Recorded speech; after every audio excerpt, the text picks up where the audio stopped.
Let us see what is epicyclic gear train. What is epicyclic gear train? If the axis of one gear rotate around the axis of other, then the gear train is known as epicyclic gear train.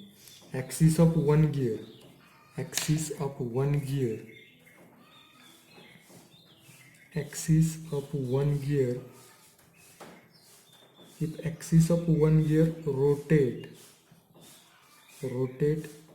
around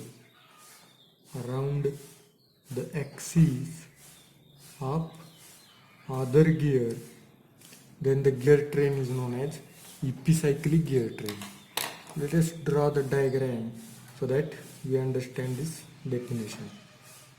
So I draw here, I'm drawing here one gear and this is another gear. Now if these two gears are fixed,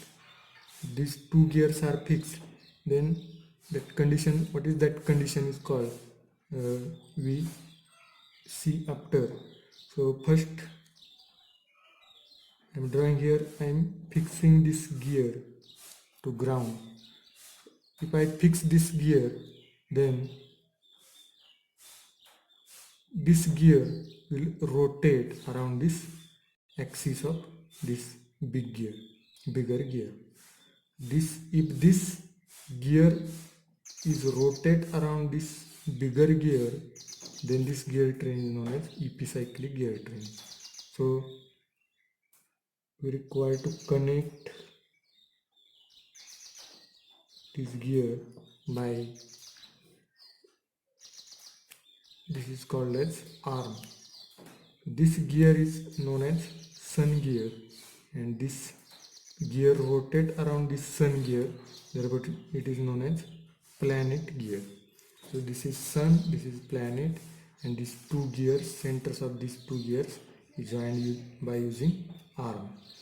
So if this gear rotate around this bigger gear, then the gear train is known as epicyclic gear train.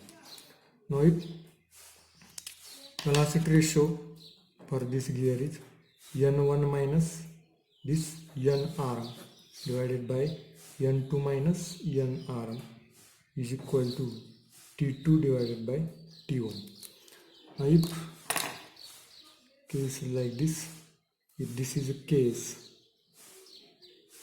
this is sun gear, this is planet gear, these two gears are joined by using arm, and if I fix this gear, then the gear train is known as epicyclic gear train. And if I fix both the gears, then this gear train, then there is no meaning for this arm, so then this gear train is known as simple gear train. So condition is only one gear is to be fixed and another gear is free to rotate about the fixed gear. Then the gear train is known as epicyclic gear train.